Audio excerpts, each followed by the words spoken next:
L'ancien panthéon égyptien comprend de nombreux dieux et déesses, chacun doté de qualités et de pouvoirs bien distincts, et parmi eux, Seth se distingue comme l'un des dieux les plus fascinants, mais aussi les plus complexes. Souvent associé au chaos, à la violence, à la guerre, et bien sûr au désert, il n'est pas très surprenant qu'il soit aussi connu sous le nom de Seigneur de la Terre Rouge. Aujourd'hui, nous allons explorer ensemble les origines de cette divinité mystérieuse, depuis ses débuts modestes jusqu'à son apogée pendant la deuxième dynastie égyptienne. Nous allons voir les mythes populaires dans lesquels il apparaît, son évolution au fil du temps et son impact durable sur la culture populaire moderne. Les origines du dieu du chaos remontent à la période pré-dynastique égyptienne où il occupait le rôle de dieu des étrangers, des tempêtes, mais surtout du désert. La région aride et invivable qui entourait le territoire égyptien était vue un peu comme une zone hostile et dangereuse, peuplée de forces chaotiques et imprévisibles. Et Seth en était le maître absolu. Il était donc principalement vénéré comme le dieu incarnant les aspects les plus sauvages de la nature, mais aussi la protection des marges du territoire égyptien contre les ennemis qui venaient de l'extérieur.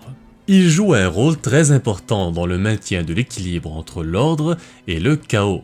Et justement, cette dualité se reflétait dans ses interactions avec les autres dieux et déesses du panthéon égyptien, où très souvent, il apparaissait un peu comme un personnage à la fois bon et mauvais. Ce n'est que beaucoup plus tard, vers la deuxième dynastie, que le rôle de Seth avait vraiment commencé à se complexifier. Le seigneur du désert occupait alors un rôle encore plus important qu'avant, et on le sait notamment grâce à la stèle de Peribsen.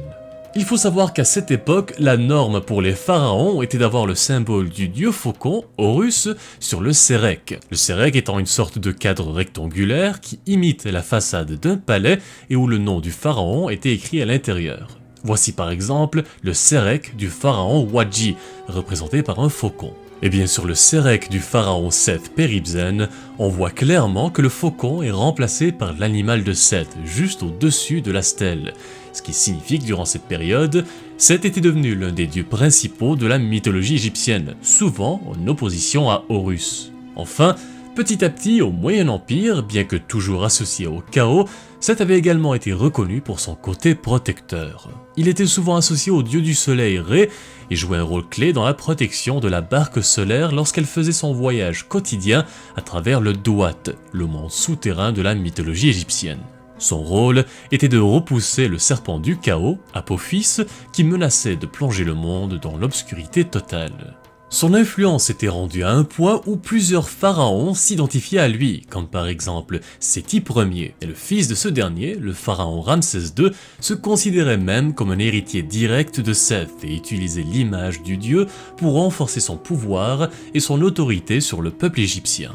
Dans le temple d'Abou Simbel, on retrouve même une image qui représente le pharaon en train de se faire couronner à la fois par Seth et Horus.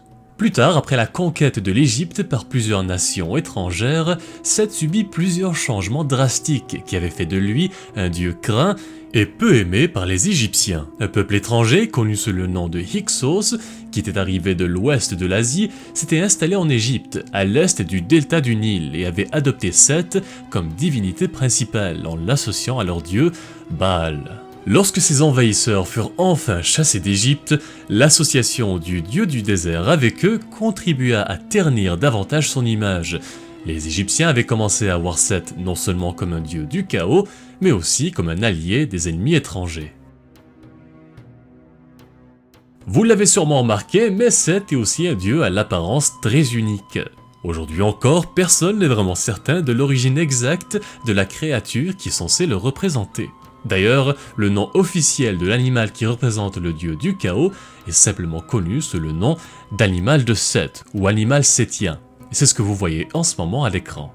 C'est une créature à l'apparence canine avec une tête courbée, des oreilles rectangulaires et une longue queue en forme de flèche. Avec le temps, cette créature a été associée à plusieurs animaux tels que l'âne, l'oryx, le fennec, le chameau et même l'okapi. D'autres hypothèses suggèrent que l'animal de Seth est apparenté au lévrier persan ou encore à une ancienne espèce de chacal, aujourd'hui éteinte. D'autres encore pensent que l'apparence du dieu du désert était une pure invention tout droit sortie de l'imagination des anciens Égyptiens, conçu pour incarner les forces chaotiques et impitoyables du désert. Mais bon, aucune de ces associations n'a pu être confirmée à 100%, ce qui rend Seth un dieu encore plus énigmatique. C'est pourquoi, aujourd'hui encore, les égyptologues continuent de débattre et de proposer de nouvelles hypothèses sur l'identité de cet animal. Et d'ailleurs, si vous avez des idées sur quel animal a bien pu inspirer les anciens Égyptiens pour représenter Seth, n'hésitez pas à les partager avec nous dans les commentaires. Bref, avec le temps, Seth a adopté la fameuse apparence anthropomorphe, avec un corps humain et la tête de l'animal sétien, avec laquelle on est tous familiers aujourd'hui. Sous cette forme, il était souvent représenté brandissant un sceptre, symbole de la royauté égyptienne, mais aussi la couronne blanche qui représentait la Haute-Égypte, ou encore la double couronne qu'on associait avec la Haute et la Basse-Égypte.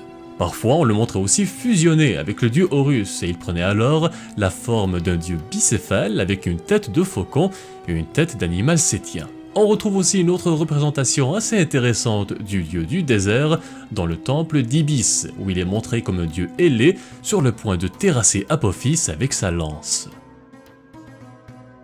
Dans la mythologie égyptienne, Seth est l'un des dieux les plus anciens. Il fait partie des 4 enfants divins nés de l'union entre la déesse primordiale du ciel, Nout, et le dieu primordial de la terre et de la végétation, Geb.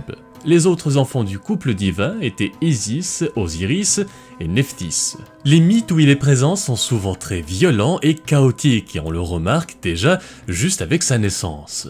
Une vieille tradition raconte comment le jour de sa naissance, Seth s'était extirpé de force du ventre de sa mère, ce qui avait causé énormément de douleur à la déesse du ciel. Mais l'une des histoires les plus célèbres, impliquant le dieu du chaos, concerne sa rivalité avec son frère Osiris, le dieu des morts. Selon la légende, Seth était jaloux du pouvoir et de la popularité d'Osiris. Ce dernier était aimé des Égyptiens parce qu'il avait introduit l'art de l'agriculture, d'un système de lois pour les aider à s'organiser, en plus de leur enseigner comment vénérer les dieux. Cette jalousie qui rongeait Seth de l'intérieur avait atteint son paroxysme lorsqu'il décida finalement de se débarrasser de son frère une bonne fois pour toutes. Il organisa donc un grand banquet où il invita plein de monde et en plein milieu de célébrations, il présenta à tous ceux qui étaient présents un magnifique sarcophage orné de pierres précieuses fait sur mesure pour Osiris.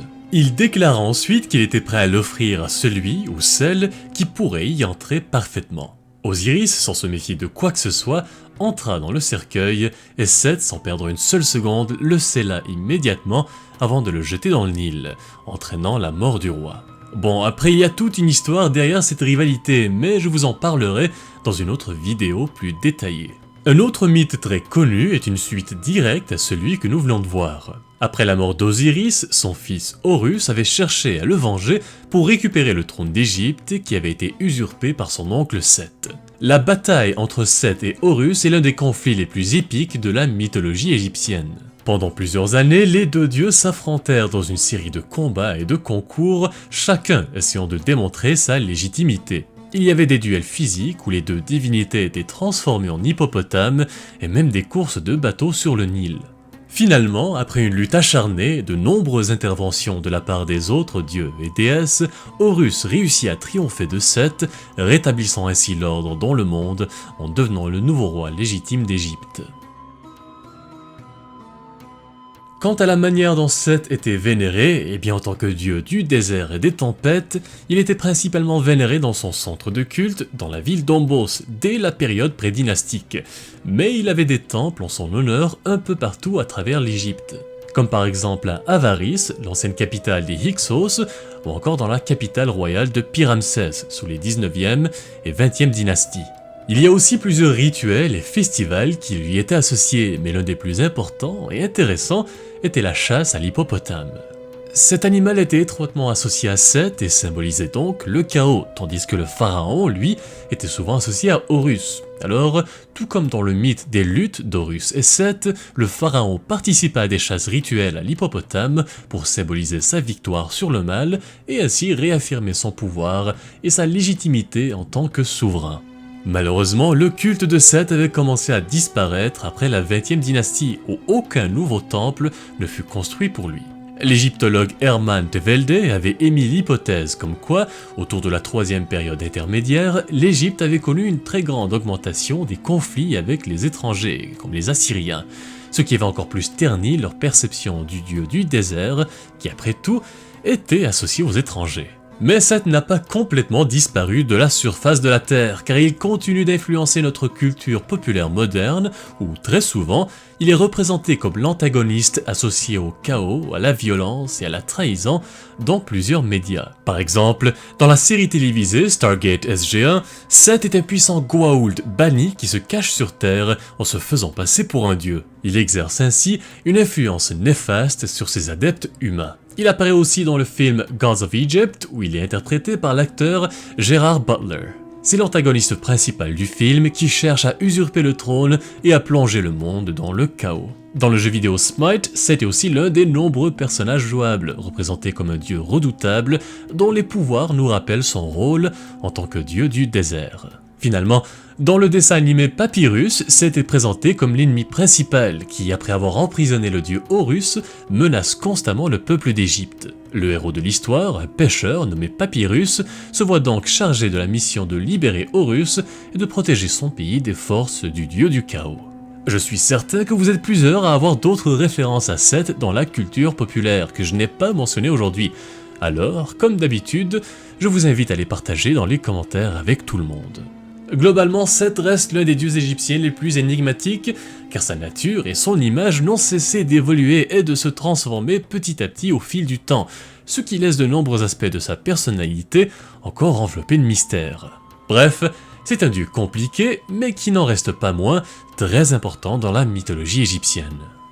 Alors voilà, c'est tout pour la vidéo d'aujourd'hui. Si elle vous a plu et que vous voulez voir plus de contenu de ce genre, n'hésitez pas à vous abonner à la chaîne, à laisser un commentaire et à la partager, c'est toujours très apprécié. Sur ce, on se revoit la semaine prochaine pour une nouvelle vidéo où cette fois nous allons parler d'un personnage historique. À bientôt.